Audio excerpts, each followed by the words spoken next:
deep, insightful dives into the day's or simply how to get change for 100. Prognosticators in the business, including a monkey, to real-time baseball playoff analysis, to traffic in an area where you don't live. We got you covered.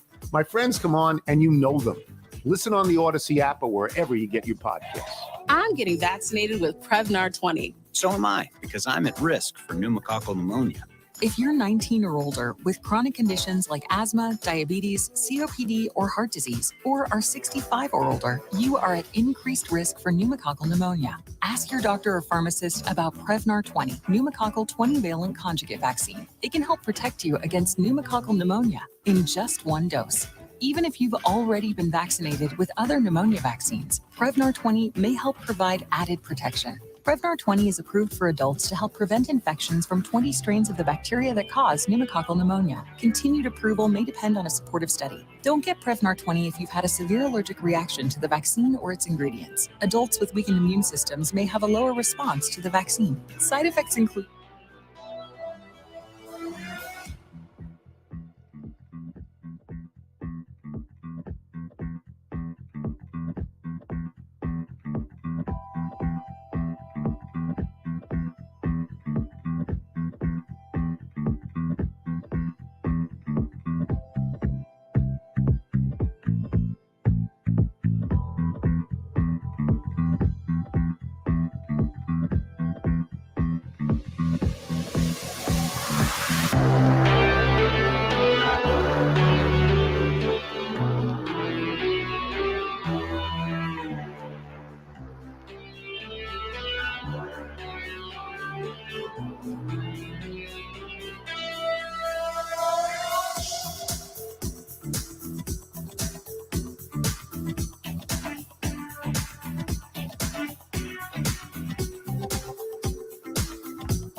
Oh, 40. Time to get busy. This is Sports Daily on KFH.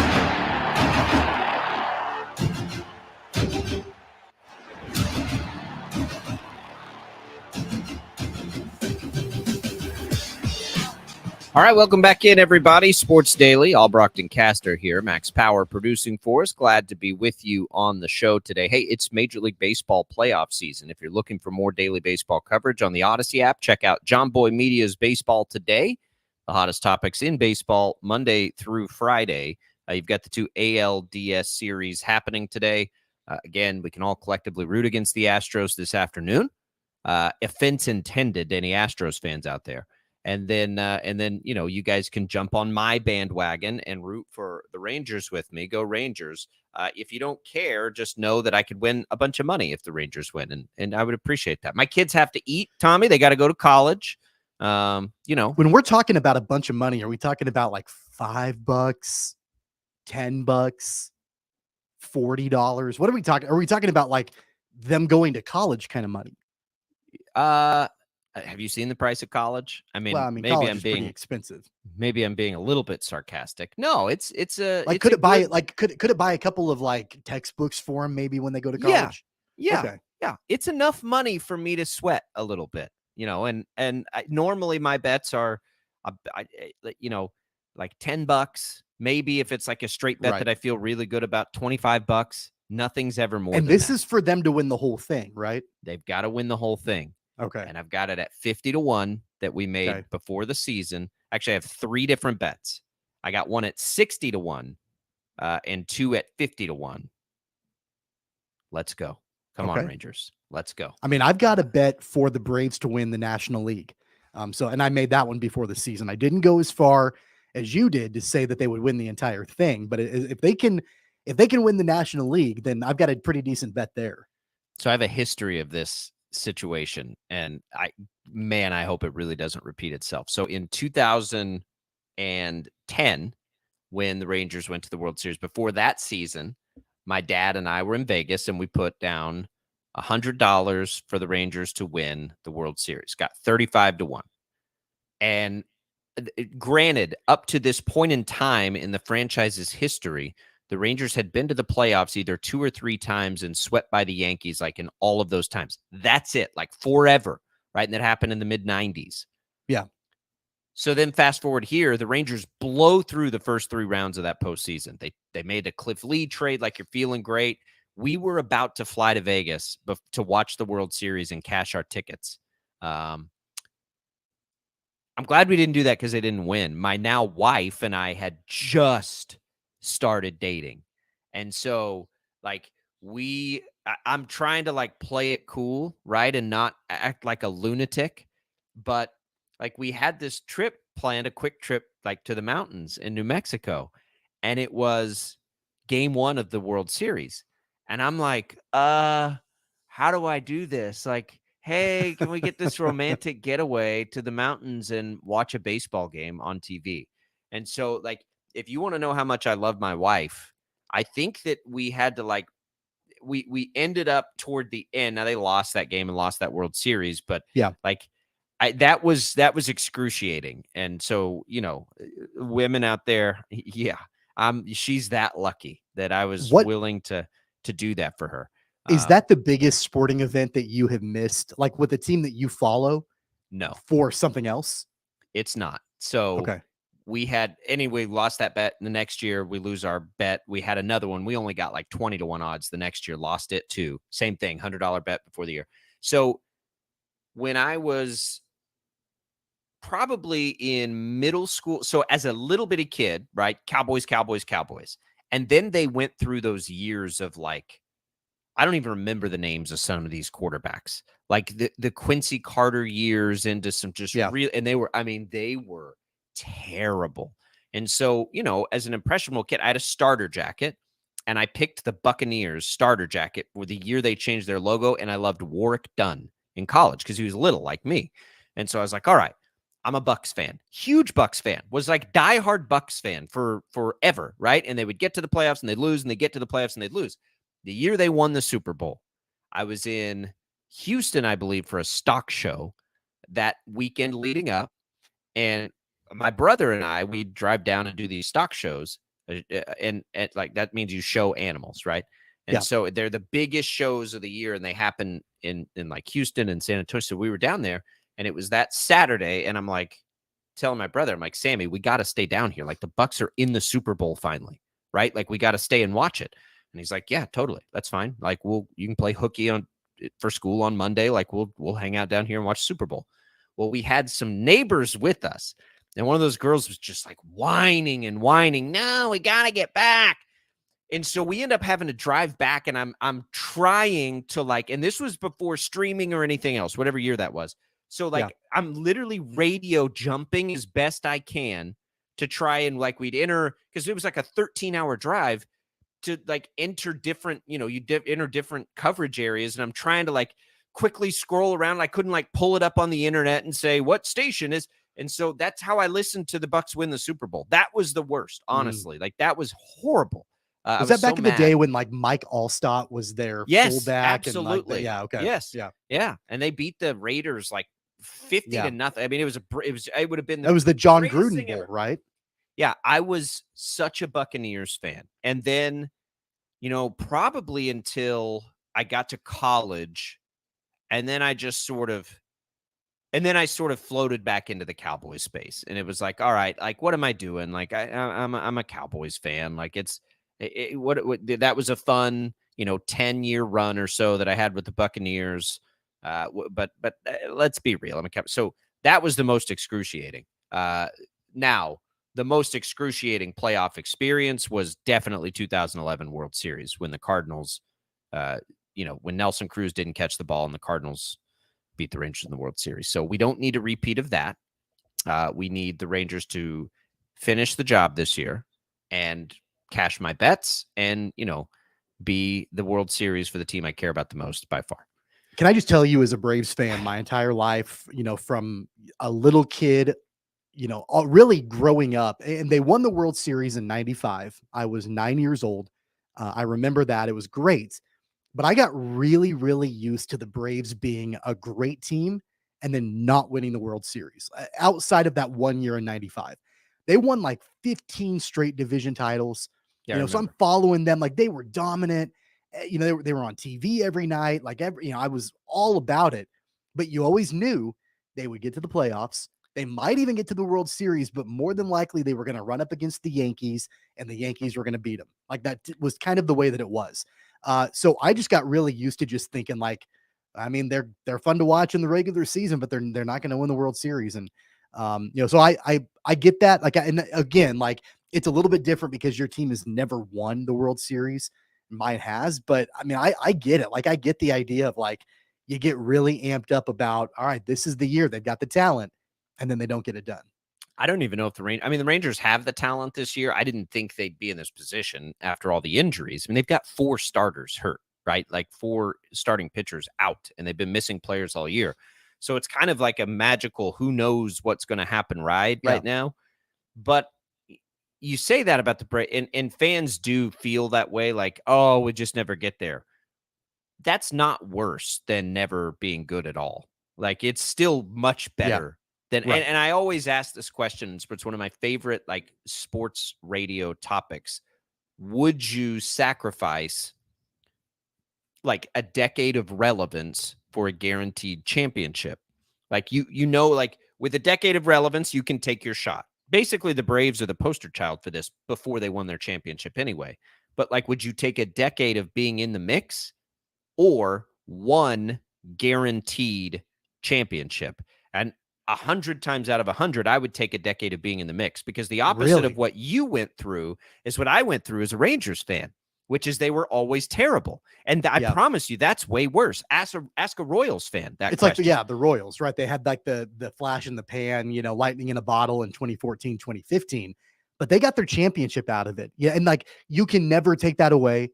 That's etched in the record books. And coming from a guy that has followed the Braves, where you had 14 straight division titles, nobody cares about that. I mean, like, you can put that on a banner and hang it from the stadium. You got to watch and enjoy baseball for all but the very end for a decade. The Royals haven't been able to do that.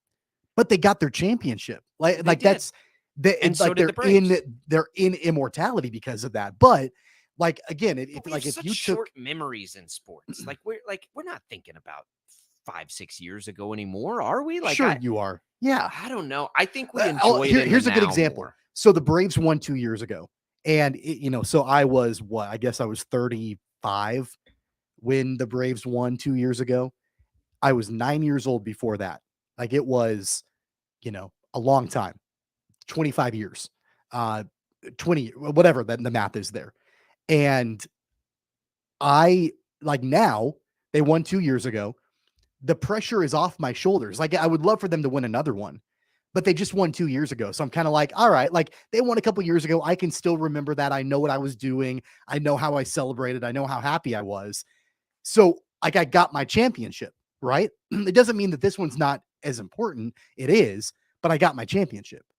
I think as sports fans, it's so important to enjoy it in the moment, because like, I don't know. It's hard. Patriot fans right now, like, if they're the worst team in the league, it's not going to suck less because they won 6 championships with Tom Brady. It's still going to suck.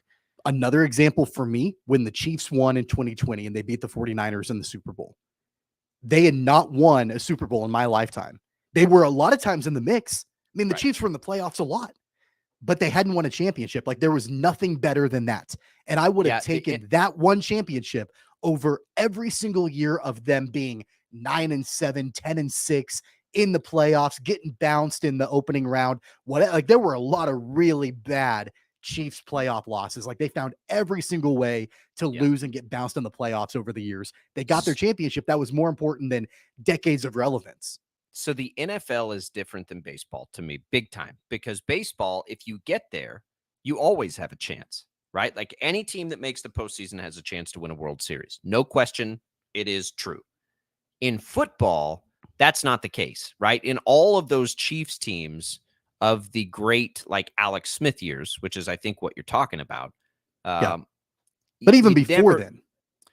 But those years, like, for sure, because they were winning tons of games, like, it never felt like they were good enough to win a Super Bowl. For whatever reason, it just never did. And I think there's something to that. And that leads us into the topic that we'll now get into in the next segment, which is Dak Prescott. Like, the Cowboys have been in a purgatory where they don't have a chance to win a Super Bowl. Like, the Cowboys right now do not have a chance to win a Super Bowl. And it's been that way. So, and it's been that way for 20 years now. Like, Jason Garrett clapping 8-8. Like, they've been in this purgatory for a long time. And it is a really strange place to be.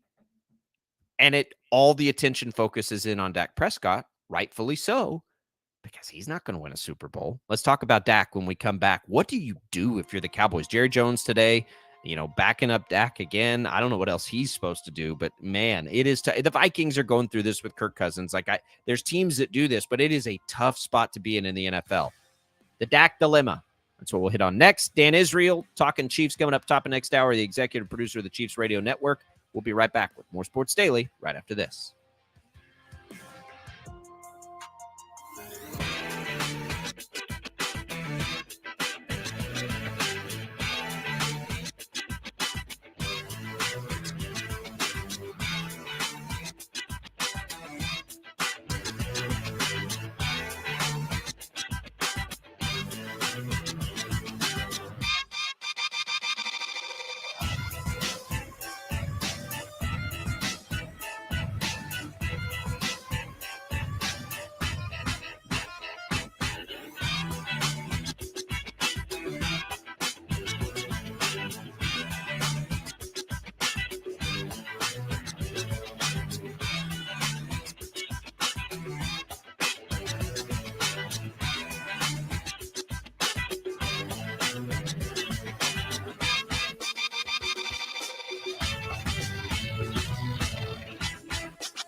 If you missed Bob and Jeff, you missed this. Do you want me to name the hero? I do not. Lloyd Brown, very good quarterback at Derby High. You went to a school with a guy named Lloyd.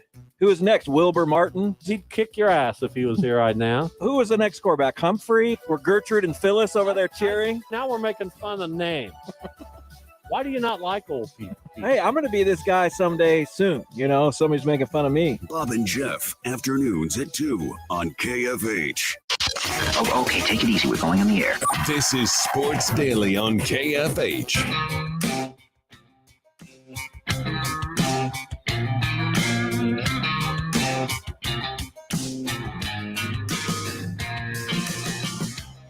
All right, welcome back in, everybody. Sports Daily here on KFH. Jake Albracht, Tommy Castor with you on this Tuesday edition. We are making our way through it. Max Power producing for us. Glad to be here with you. Dan Israel, executive producer of the Chiefs Radio Network, will be back in with us in just a second. In the top of the hour, I should say. So we'll have that for you as well. All right. Dak Prescott has not been good this year. Dak Prescott has in his last, he's got 5 touchdowns and 4 interceptions this year. Last week against the Niners, good defense. He was not good. He was good against the Patriots. He was good against the Jets. He was bad against the Cardinals, the Giants, and the Niners. So basically good at home, bad on the road. He was bad last year, led the league in interceptions, didn't throw for a lot of yards. 2 years ago in 21, he was really, really good. And so the Cowboys have this dilemma now with a 30-year-old Dak. What do they do moving forward? And look, I don't think that this is going to get as crazy as some are suggesting with they got to go trade Dak, they got to do whatever. I mean, they can't really bail now. You had to give him the contract at the time that they gave him.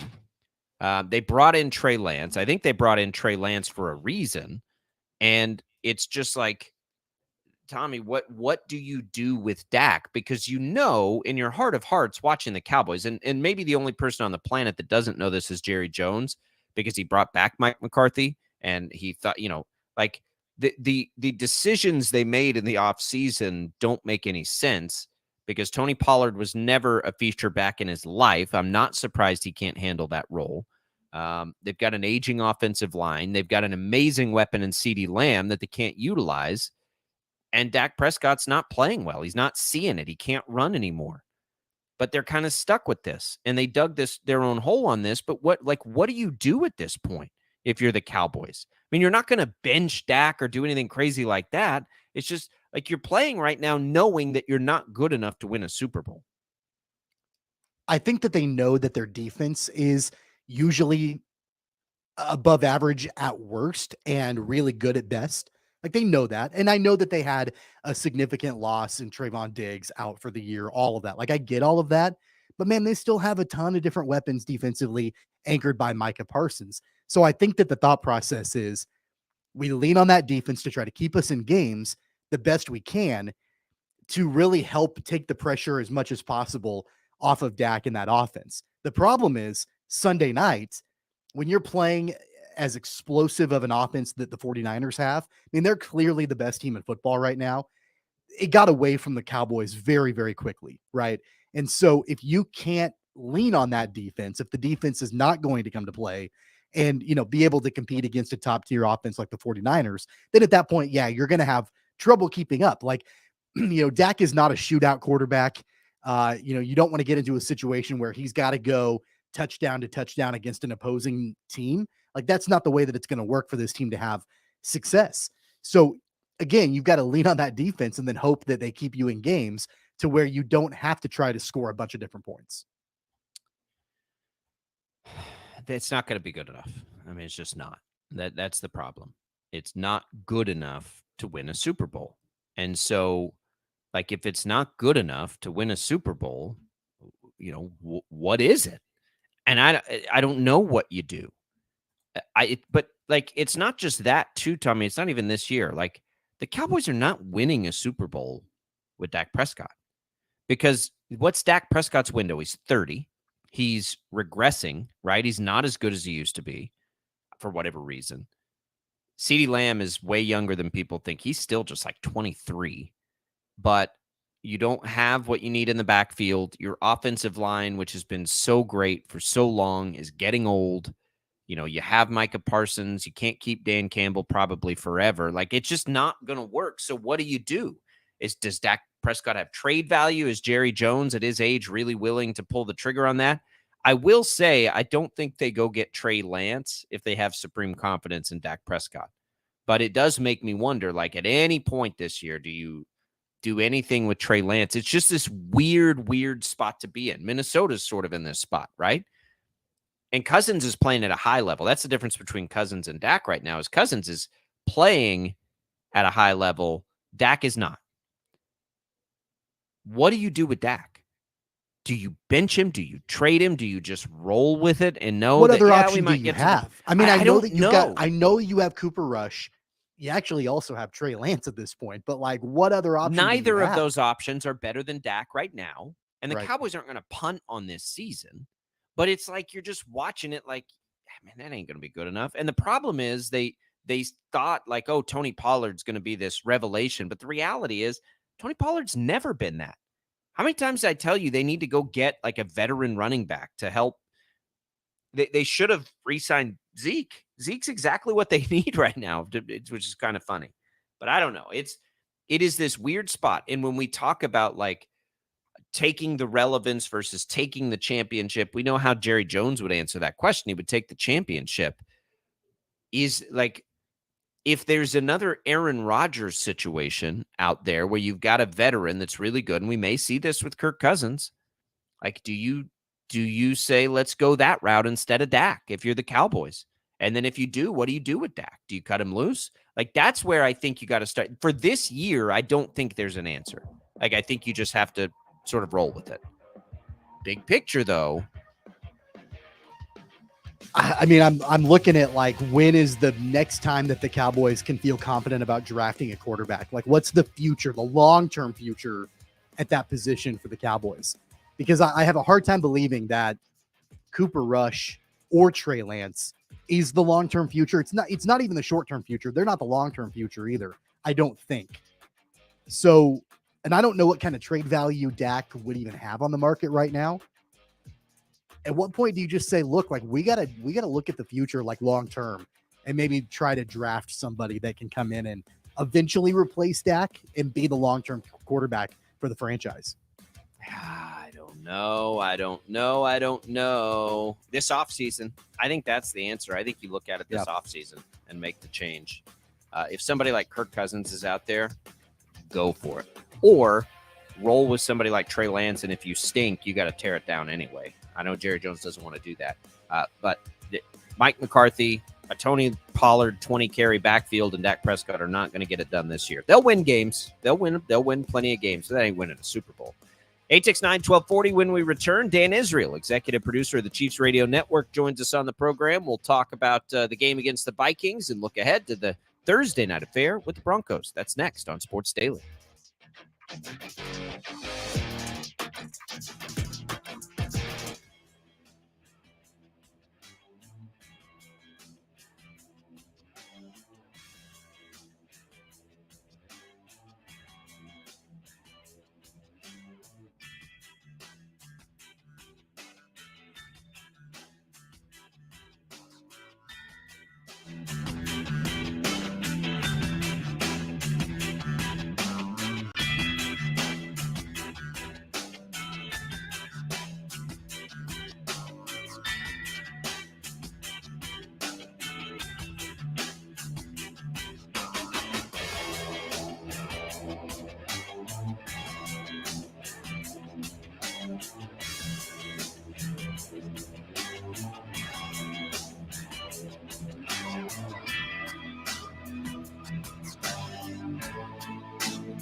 Jacob Albracht, Tommy Castor. This is Sports Daily on Wichita's #1 sports radio, 97.5 and 1240 KFH.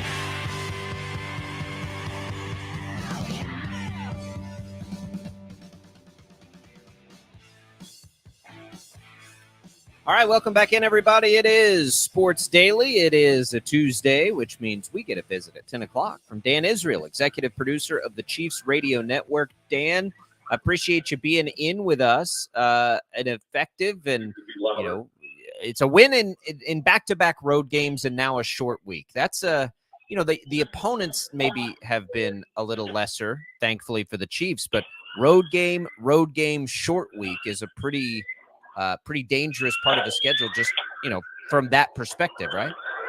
Yeah, no question about that. I mean, we and coaches were already shifted over to Thursday night. I mean, it's not easy to do that quick turn. And so, you get a situation where, you have it. I'm wearing a fire drill here. Sorry about the background noise. That's fine. You got to drill these things so you're prepared, right? Prepared is such a key component. I think that one of the things we talked about on Sunday's broadcast was you have to be not only prepared to play teams, but you have like this situation where you've got a Thursday night game. You got a quick turn. Nobody was able to celebrate. You've got to get on the road. I think the Chiefs did a great job. Look, 3 of these 4 wins have been tough road wins, right? And, it's not easy to win in the NFL, period. Against good teams, it's especially difficult. So they were prepared for that. They executed, I thought, at a high level on Sunday, and I expect they'll be prepared for Thursday night too. So, Dan, I think obviously one of the big questions is the health of Travis Kelce. And after, the injury that we saw in the game on Sunday and knowing that he was able to come back, ultimately caught a touchdown pass in the second half and characterized as an ankle sprain. What do you know about Travis and where is he at headed into Thursday's game?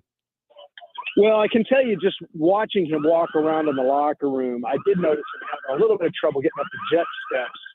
But I have trouble getting up the jet steps. So, but in the locker room walking around, he was not limping, overly delicate with it. I feel like as tough as Travis is, he'll play Thursday, and he'll probably have a full load.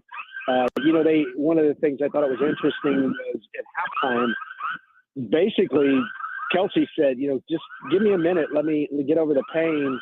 And, I'll get back in there. And then he came out in the third and kind of tested it. And he was on the sideline, and Mahomes wasn't really sure whether he was coming back in or not. But the reality of it is the pain subsided enough for him to get back in. He's just a tough guy. I can't imagine him. Unless this thing unless they did some kind of X-ray or MRI, which I've not heard them doing, that indicated some kind of structural damage, I would expect Travis to be in. Yeah, I mean, that's the thing is even if he's limited, they kind of have to have him, right? Like we saw in the opener, and since the opener to now, have we really seen anything, Dan, that makes you have much confidence in the pass catching group outside of Kelce, especially if he's not there? Well, I did think one of the things that was encouraging about the Vikings game was that we had a possession in the third quarter where they drove 75 yards, 11 plays that Kelce was not a part of. So, and that was the touchdown, it culminated in the touchdown to Rashee Rice. So, look, can they do that often enough to win a game? I think that's unproven yet, but I was encouraged by the fact that they finally had a situation where they could look at and go, look, we can still move the football without Travis Kelce, because I think, when the start of the year you have a game or two without Kelce, or the situation was, it was questioned, and it still is a question. But I do think that Rashee Rice is continuing to improve. I think Justin Watson is continuing to improve. I think the lack of targets that you give to Kelce do inevitably develop a relationship somewhere else, right? And so I would expect that to continue. I think the longer these guys play together, the better it's going to get. But they have to be prepared to play without Travis Kelce. At some point, he's going to be injured. He's going to retire. We don't expect that this year for him to retire, but he's 33 years old, right? So the Chiefs have to figure out a way to play football without, a tight end as a wide receiver. And that is something I think everybody's waiting to happen. We all want it to happen. And I think the quicker that happens, the more relieved it will be. But I expected Sky Moore to be more productive. I expected Marquez Valdez-Scantling to be more productive. Maybe it's going to be Rashee Rice. Maybe it's going to be Justin Watson. I don't know, but somebody does need to step up there, much like that drive. But it was encouraged that they were able to put one together in the Vikings game. Dan, Justin Watson had a couple of really pretty catches on Sunday. And I had this thought while I was watching the game, and he elevated for one catch and went up and got the ball and brought it down. And there's clearly a level of trust that Mahomes has with Justin Watson that, maybe he doesn't have with some other receivers. And I wonder, and I thought about this during the game, there've been a lot of times where I know the fan base, if you go on social media or whatever, they're critical of Justin Watson. They're critical of the Chiefs' usage of him. I think a lot of it comes down to, like, you've got some guys with really, really, really high ceilings and that are really uber talented, but there's something to be said for the level of trust that Mahomes has with Justin Watson. Is it to the point now, especially with, maybe a limited Travis Kelce, that Watson is the guy that maybe Mahomes has the most trust in? Personally, I think that is where we're going to end up. I really do. I feel like Justin Watson has not come close to achieving what I thought he was capable of a year ago in training camp, let alone this year in training camp. And I think you're starting to see those big catches. He's getting wide open, and he catches the football. I mean, he's very secure with the football. That trust, with every connection, that trust improves, right? And when you're talking about a team that spreads the ball around as much as the Chiefs, in Sunday's game against the Vikings, there were 10 different people that caught a pass. And there were 6 receivers that had 20-plus yards, and we were just shy of, McKinnon was just shy of 20 by 8. He was at 18 yards. So I think the problem is when you spread the ball around, those reps aren't as fluid for guys like Watson. He's getting fewer reps than he probably needs to really get hot, because sometimes how receivers just need to get hot. And so I think spreading the ball around kind of defeats that. However, that's the game that the Chiefs are. I mean, that is their offense, and they're going to have to learn that. But I think game over game, when you start talking about stacking those games, stacking those reps, eventually you're going to see a connection there. And I think the first connection you're really going to see emerge outside of Kelce is going to be Justin Watson. That's my gut feel, guys. I mean, I'm just going off of what I see. I'm going off of the way they interact in the locker room, the way they interact on the sidelines. I do think Rashee Rice has a ton of athletic talent, but it's got to be developed. I mean, you can't drop that first pass every time. And he made a couple of crucial catches in that drive on Sunday without Kelce.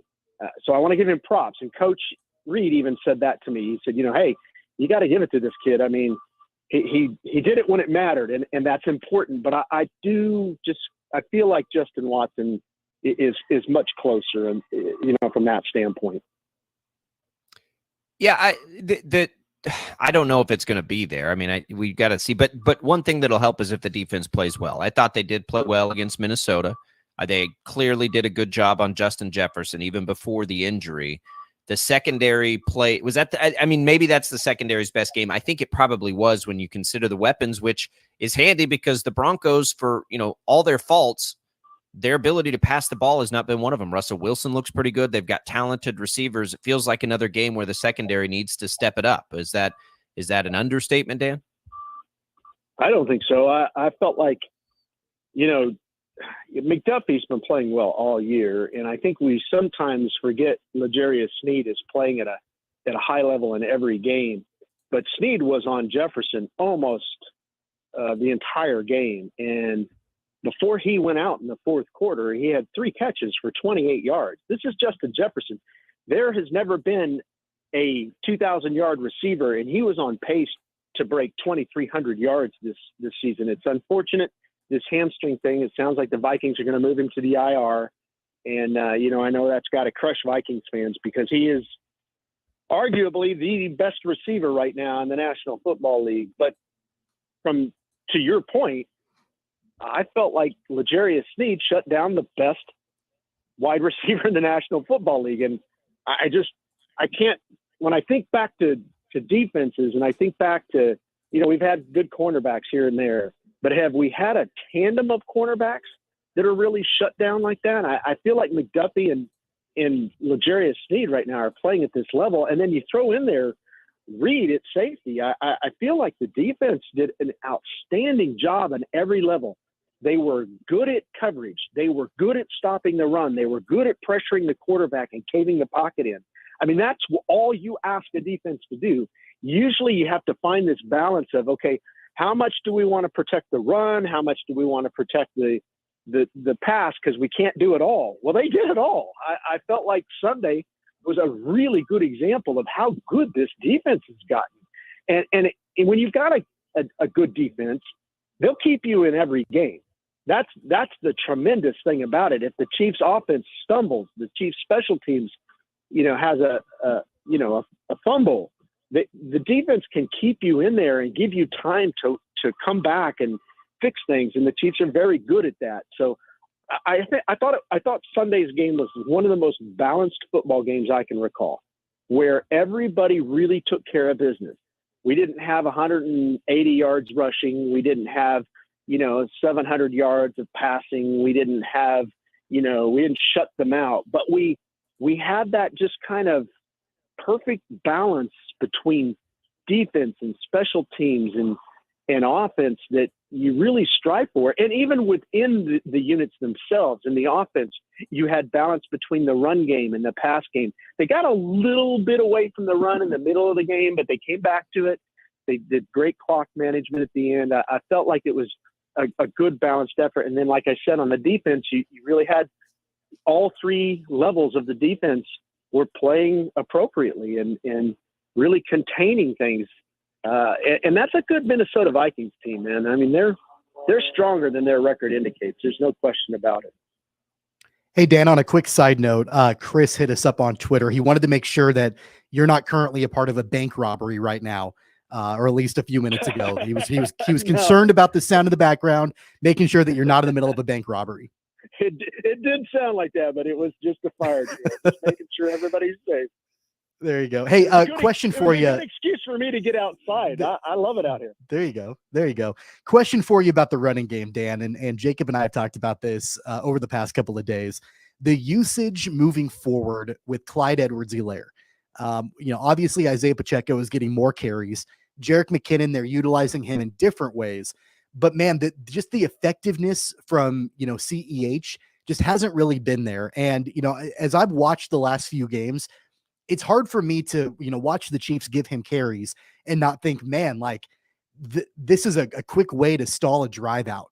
Are you seeing that too? And in your mind, where is the usage for Clyde Edwards-Helaire? What is that looking like moving forward?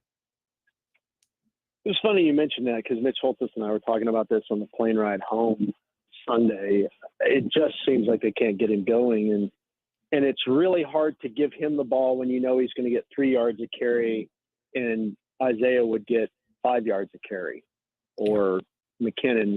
It's hard when the other two are going to be more effective. I'm not sure why they're doing it, whether it's just to keep him in the mix in the event, because a running back position is a very vulnerable one. It's subject to injury. And so can you put a full season of wear and tear on Pacheco and McKinnon without some kind of backup? I don't know. There's obviously Derrick Henry does it every year. So I feel like at the size Pacheco is, he's probably going to endure a little better anyway. But it is tough when you watch it and he comes in and you think, Pacheco would get this for sure. And it's sometimes in doubt with CEH. I also know that he was a very good running back at one point. And again, it kind of goes back to, a guy's got to be in there enough to get really hot.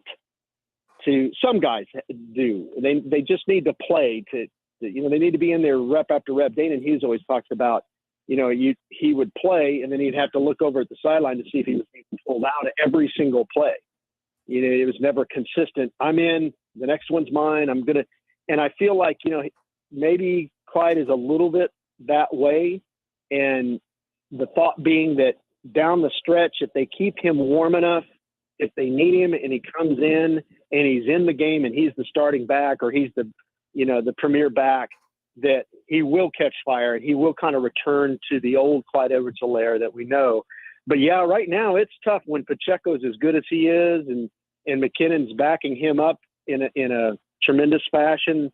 I feel like they use those two in a really nice scheme. They have a good plan for them. And And CEH is almost like, a taxation. Like we've got to pay CEH a couple of plays so that, we keep him involved. And I don't know what the feeling is in terms of the running back room, whether they're tight knit and they all feel it or whether they feel the same way. But I just think statistically, it's hard to argue against your point, We're there with you. We can't figure out what the best option is in that third and short, whatever short yardage scenario. I want to ask you this though, Dan. The Broncos have struggled. Sean Payton's got egg all over his face. All of these things. What's the reason Chiefs fans need to have any concern for Thursday night? Well, I think just that, anytime you've got an animal that's embarrassed, I've said this time and time again. I think I've told you guys this, that the most competitive individuals in the world are 1,800 of them are the National Football League players. They're very proud men. They don't like losing at any level. And I just think that, on a competitive spirit, anything can happen. If the Chiefs are not prepared to take care of business, the Broncos could, they made it close last year and they can do it again. And so I think you can never give up. There's no for sure deals left anymore. Even as bad as the Patriots are, I'm not sure that's a for sure deal. But I also don't expect that, other than the quick turn aspect of this, which frankly is worse for Denver than us because they have to travel. They have one less day than we do to prepare. Other than the quick turn, the changes in the routines and the processes that come about because of that, I don't feel like this is going to be one of those games where the Chiefs really have to dig down deep and figure out a way to win. This should be a fairly easy game for the Chiefs. So I'm not sure there's much to worry about, but the term any given Sunday applies to Thursday too. Any given Thursday. All right, Dan, what do you guys have coming up on the broadcast here on the Chiefs Radio Network? We're hoping to get Kirk Herbstreit in to talk with us on Thursday and be kind of an interesting interview. I've never met Kirk in all my years, and I never interviewed him. I just know he's ever present. I mean, he's ubiquitous on so many different channels, and so I'm kind of excited to get a chance to talk to him. It should be fun. Yeah, I think he's done a really good job with the transition there. All right, Dan. Well, you'll hear it on the Chiefs Radio Network here over on KNSS. Chiefs, Broncos. Boy, it's a little after 7 for the kickoff, and man, maybe a chance to catch your breath after you get through this game and get the long week there, Dan. Yeah, I hope so. All right, there goes Dan Israel, executive producer of the Chiefs Radio Network. Hopefully everybody made it to the right exit on the fire drill there, Dan. Thanks for working through us with that. That's all. You never know what you're going to get, and you just pro right through it. Yeah. Well, sometimes as long as I don't miss my flight, I'm doing good, I guess. Yeah, that's the truth. All right, Dan, thanks. Enjoy being at home this week, and we'll talk to you again next week. There goes Dan Israel. We'll come back. We can react to that. If you missed any of the interview with Dan, you can go back and listen for free on the Odyssey app or at kfhradio.com. Jacob and Tommy coming right back. Let's look ahead to the college football weekend just a little bit when we return on Sports Daily.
Dude, you gotta hear this.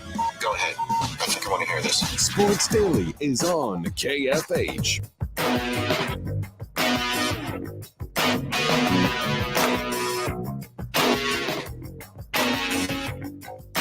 All right, welcome back in, everybody. Sports Daily here on KFH. Jacob Albracht, Tommy Castor. Glad to be here with you. Oh, boy. Tommy, let's talk about college football here this week. I want to play like talking head, hot take TV show sports moment here. Who has the more important game this weekend, Kansas State or Kansas? Both on the road. Kansas going to Oklahoma State. Stillwater, let K-State warn you of how dangerous that can be. And K-State has to turn around, go right back on the road down to Texas Tech, where the Red Raiders all of a sudden are favored in that game, Tommy. Which one of these teams do you think has the bigger statement to make this weekend? I think it's got to be Kansas State. I think that they have to bounce back from the game last Friday in Stillwater. I mean, the season could very easily get away from them. And I know Chris Kleiman said it after the Missouri loss that you can't let Missouri beat you twice. The same thing happens this coming weekend. You can't let Oklahoma State beat you twice. They've got to get back up. They've got to get ready to go back out on the road to Lubbock, a Texas Tech team that really nobody's talking about this year. They've been, I don't know, kind of middle of the road this season. It's definitely a winnable game for Kansas State, but they've got to play better than they did a week ago. Yeah, I think that I agree with you. I think people are maybe overlooking and jumping to way too many conclusions with Kansas State. They certainly are not playing at the level we thought that they could at this point. I think that's still attainable. And when you're talking about, for both of these teams, quite frankly, having only one conference loss, like the beauty of the Big 12 championship game, and K-State knows this well from last year, is you just have to get there, right? You just have to get to the conference championship game. And right now, with one loss, you still control your own destiny to some degree, right? Like both of these teams will. Kansas to a lesser degree because Texas already played them. But Kansas State, what is the reality here? Like and probably, Texas has a pretty good shot to not lose any more Big 12 games. I think they're certainly going to be favored in every game the rest of the way. But, can you get there with just one loss? I mean, if you're Kansas State, the answer is yes, because you play Texas. You have to go there and play them. They are still in control in theory, right? We don't know that with the uneven schedule now that could go sideways. But the reality is they're most likely in control of their own destiny. Kansas isn't as much. And Kansas, I don't think is. Can Oklahoma State do that twice? Like Kansas needs to go down there.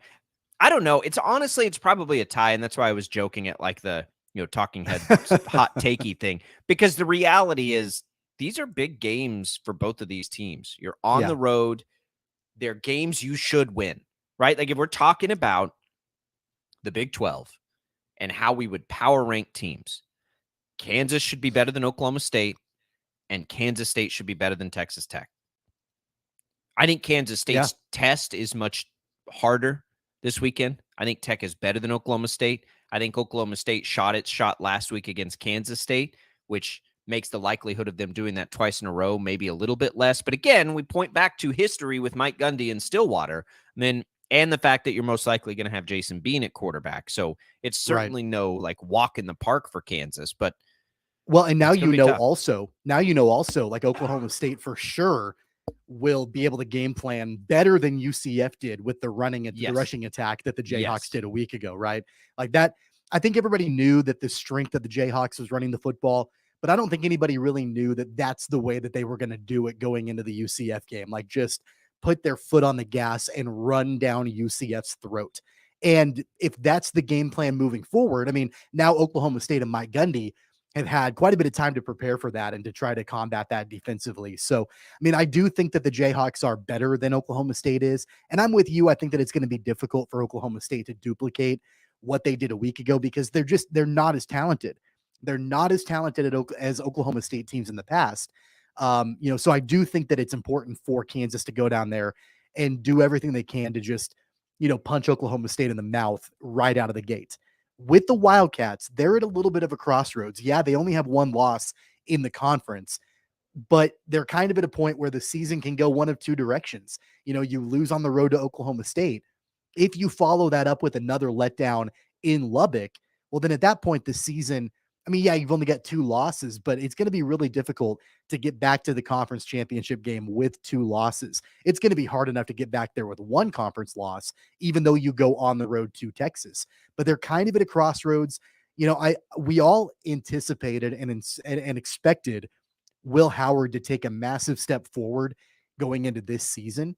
I don't know if we've really seen that to this point, but he still can do that. Like the season is still young enough that you can do that if you're Will Howard, but you've got to bounce back from a bad outing last Friday night in Stillwater and have a much better game in Lubbock this weekend.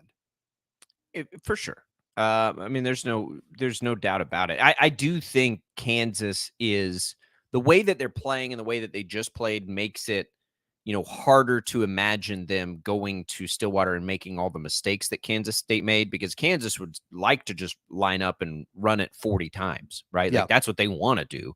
And their defense is playing to a level that you feel pretty good about. I mean, Kansas State's defense was tested to some degree, but I mean, my goodness, you just kept giving Oklahoma State opportunity after opportunity after opportunity after opportunity with those turnovers. So, I think that they're fine. But, man, Kansas State has to go win in Lubbock. I mean, they have to go win in Lubbock. Yeah. And, Tech has been impossible to figure out this year, but going and winning in Lubbock is sort of like going and winning in Stillwater, right? Like, it's a tough place. You're on your heels a little bit. Will Howard needs to make a statement. I don't know if this would be an opportunity and a good one to get Avery Johnson in there on the road. Like, I know they'd rather do that at home, but I mean, look, they if gotta they go down and they got to go if win they this game. lose, if they lose in Stillwater and then they lose in Lubbock in back-to-back weeks, I mean, what do you think's going to happen when they go to Austin? Right? I mean, the level of competition that the Longhorns have. I mean, it's a pretty substantial step up from what Oklahoma State has and what Texas Tech has. And so you have to take advantage of that. And the worst part about, in my mind, the worst part about the K-State loss on Friday night to Oklahoma State is the fact that that was game number 1 in back-to-back conference road games.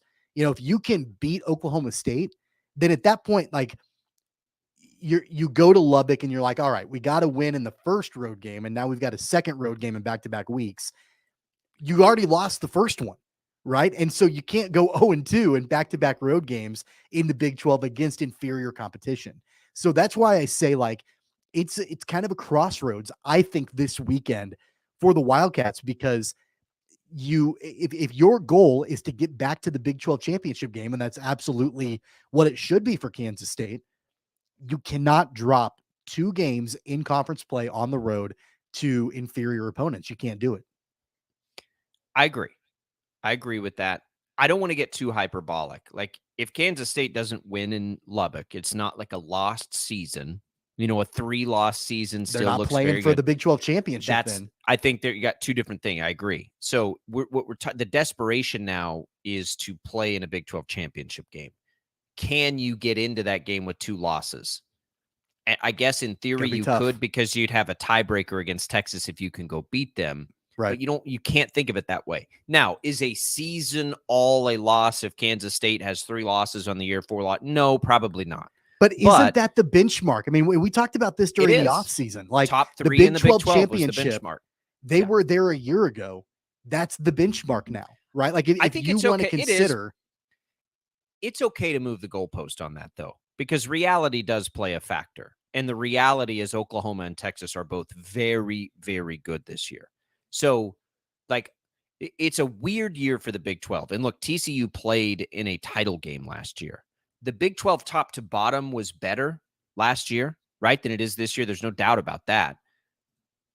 But Texas and Oklahoma are right there as good as TCU was last year, or right there as good or better if we're being real. So we didn't know Oklahoma was going to be this good, right? Like, we thought it was in the cards, but I think it's okay to move that goalpost just a little bit, because in Kansas, in Manhattan and for K-State, we have to live in reality, right? We can set expectations, but we can change those expectations based on what we're seeing with our eyes. And what we're seeing is that Texas and Oklahoma are really good.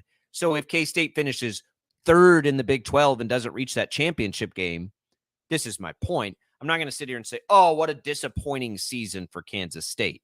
There will be missed opportunities, but I don't think finishing 3rd behind those 2 teams is going to make for a disappointing season.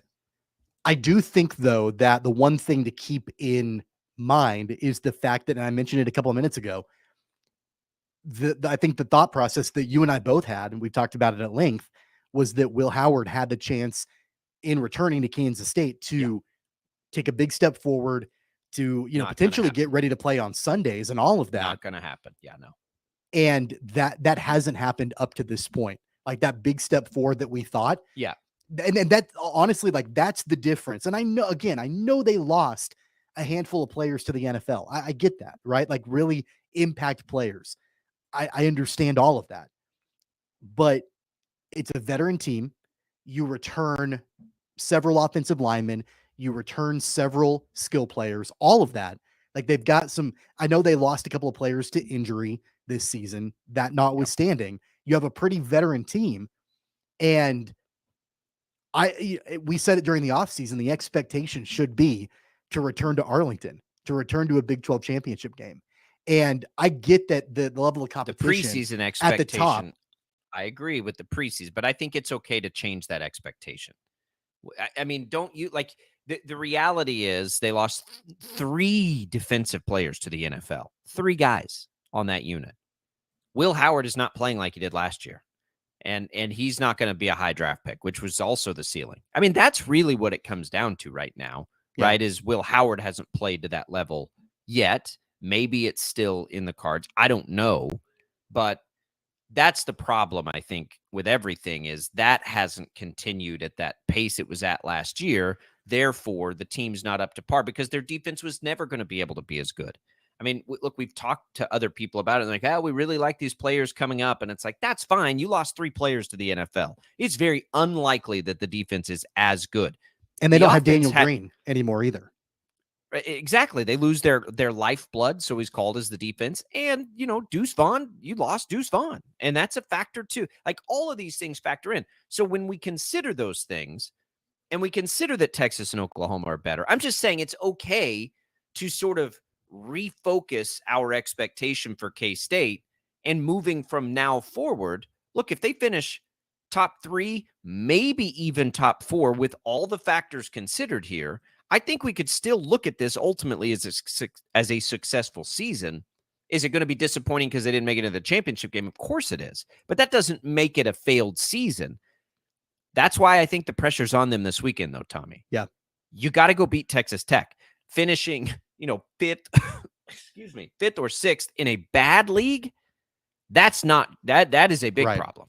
And here's the other thing, too, that I've been thinking about really for the last couple of weeks. As soon as we knew that, I mean, we've known Texas is for real basically all season. And then with Oklahoma beating Texas in the Red River rivalry on Saturday, they're for real also. Knowing that both of those teams are leaving after this season, the conference is wide open for whoever can really go up and take the crown after Texas and OU leave. Jayhawk fans are salivating at that right now with the potential of Jalen Daniels coming back. Like all things considered, Jayhawk fans are salivating about next year. And so that's what I've been thinking about is who is best primed after this season is done and Texas and OU Kansas leave. Or Kansas State? Yeah. Or even just in general. I think Kansas and Kansas State are at the top of that list, not considering. Okay, so we've got a couple minutes here, Max. We're going to go long with this because it's a really good thought. All right, so I would say that Kansas is an obvious choice, but if Avery Johnson's as good as we think he is, then Kansas State absolutely should be in the mix. Colorado is going to need to be in that mix for sure. Utah, if they get quarterback settled. I mean, I think you're looking at Kansas and Kansas State as 2 of the 4 or 5 teams in a big league that absolutely think that they're going to go win the Big 12 next year. There's no some question. Of the other teams that, I think from year to year, everybody always looks at that, maybe they could do something. I mean, they've not been good this year, but Baylor from, every once in a while will step up and have a good year. We've seen that in the past. Same thing with Texas Tech. West Virginia, I don't think that really anybody thinks that they're legitimate for real. Long term. I mean, they've done okay this year, but I don't think anybody thinks that they are this dominant force. If TCU can rebuild, maybe they probably will. But you know what? Texas I agree Tech with will you. be there. Yeah, I agree with you. I mean, I think that Kansas and Kansas State after this season. I mean, can you imagine both of those programs perennially battling for a Big 12 championship? I think we can see the signs of it as early as last year and even into this year. And again, like. The sky is not falling for Kansas State. It's not. They can go beat Texas on the road. And, both of these teams, look, if you're looking at a league where Kansas and Kansas State in some order finish 3rd and 4th in the Big 12, I'm totally fine with that this year. because Texas and Oklahoma are much better than even anticipated. I'm totally fine with that because I think it primes them to move forward with the conference, and they got a lot of work to do, both of them, to get that done, like a lot of work. But, we'll see. This is a big weekend. It's a big weekend for a lot of reasons for K-State, and because you've got Will Howard, Avery Johnson potentially still knocking at the door there to consider in that game. I think it's a bigger weekend. I think I've talked myself into it because for Kansas, you always have that Jalen Daniels is out, right? No matter what happens, that Jalen Daniels is out. So it's kind of like, yeah, but Jalen Daniels is out, right? Like, are they going to be able to run it like they did last week every week? Probably not. I mean, if they do, then this is a really interesting race. But I think the pressure's on Kansas State here. Like, you've got to go be able to win that big time game on the road. You have to be able to do it. You'll hear it right here with us on KFH, the home of Wildcat Athletics this year. It's been a lot of fun. We'll have more on K-State with Shreyas Latta, by the way, KU fans.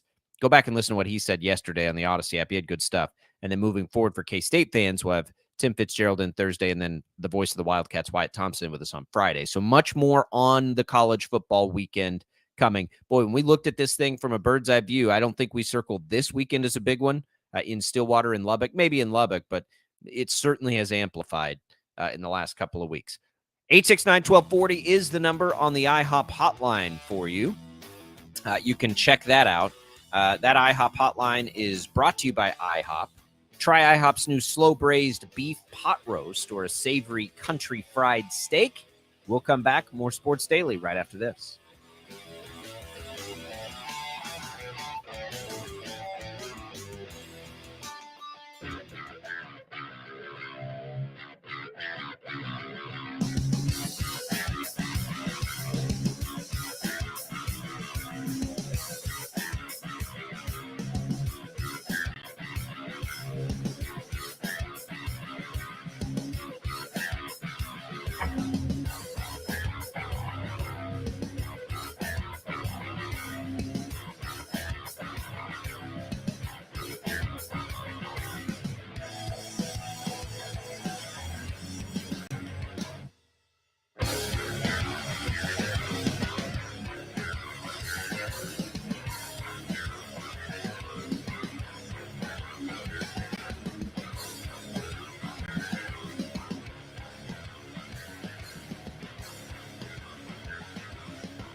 All right, welcome back in, everybody. Sports Daily here on KFH. Glad to be here with you on the program today.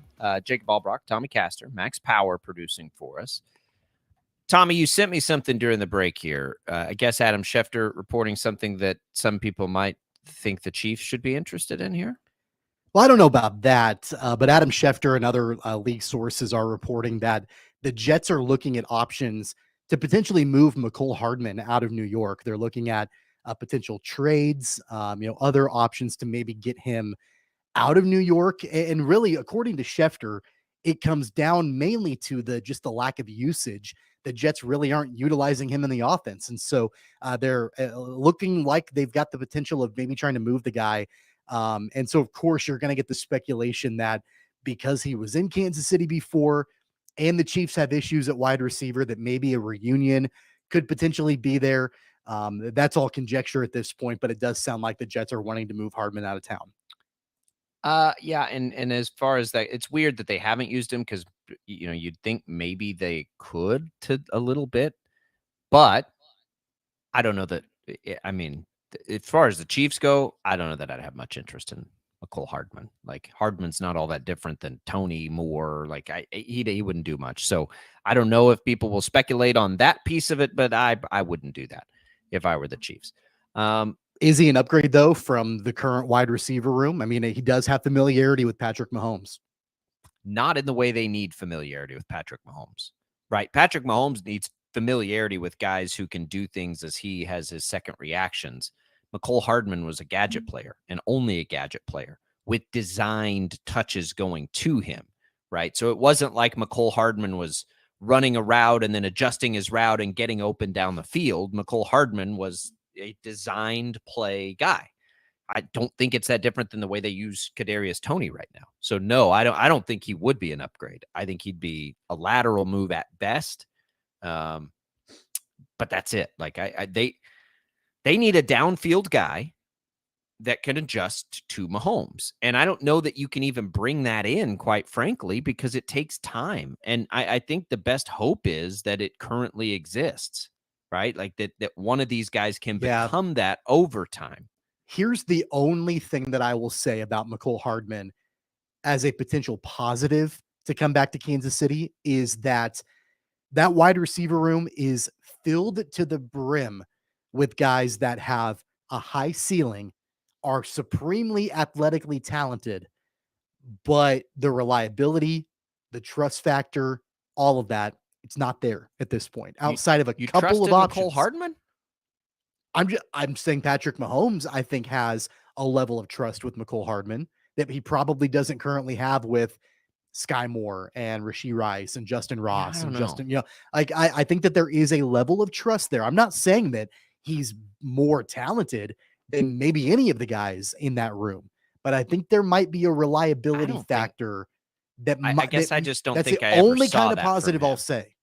I don't know that I ever saw that from him and Mahomes, right? Like I don't know that they ever had that connection either. Maybe they did. I don't know. I think Rice is looking like the guy that I don't think they had a major. I don't think they had a major connection during his time. But what I'm saying is that I think it might be more than what he currently has with the current wide receivers in that room. So here's the reality staring them in the face, right? You invested a lot of money in MVS and you drafted high and you invested high draft capital in Rice and Moore. Like they've made the investment. It's not like they're just picking guys up off the scrap heap and trying to plug them in there. Like they've spent significant capital on all of these guys. Major League Baseball, Tommy, Astros, Twins. Who you got tonight? I think I kind of like the Twins with Sonny Gray. I like the Astros. I mean, I think that they've got that momentum right now. It's hard for me to pick against them. The Twins, they're kind of in uncharted territory right now. It's been a long time since they've been in this spot. And the Astros, they've been there before. They know what they're doing. The Twins did get the win most recently in Houston. So on paper, it says that they, have switched, flipped the script. But I agree. I don't think either of the two teams built any like considerable momentum, right? And if you're the Rangers today, it's not you'd really like this series to end in Baltimore to not get any momentum. You'd really like to not have to go deeper into your rotation than Nathan Eovaldi right now. I think Baltimore probably gets game 3. I don't see a sweep happening. I think the Rangers will win the series, but I've got a hard time thinking that the Orioles, after the season they've had, are just going to lay down and let the Rangers sweep them. So if the Rangers don't get this win, though, they're in a little bit of a tight spot because they used Haney and Dunning, right, already, and then they used Montgomery. They don't have much else out there. If they can get it with Evaldi, they don't have to worry about that stuff. But games 4 and 5 potentially could be a total crapshoot for who the Rangers would pitch in those games. So hopefully, for the Rangers' sake, they can go ahead and get it done today. There is just a tiny bit of pressure on that. It's their first game at home. Hopefully they build on that momentum. We'll come back. We'll tell you about the rest of the day here. What's on tap? Sports Daily next. With over 45 years in business,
All right, that's it for us. Another day in the books. Coming up tomorrow on the program, well, you'll have more of us and reactions to the Major League Baseball playoffs. Getting excited for that. Also, our bi-weekly visit with Kevin Saul. We'll talk about how Shocker Madness went for Wichita State. Maybe see if they've put anything up on the bulletin boards after some not great AAC preseason predictions for the men and women. We'll get into that. Hey, Chiefs Kingdom coming up tonight at 6 o'clock. Make sure to tune in for that. Tommy and I will be back tomorrow. For Max Power, Tommy Castor, I'm Jacob Albracht. See you then.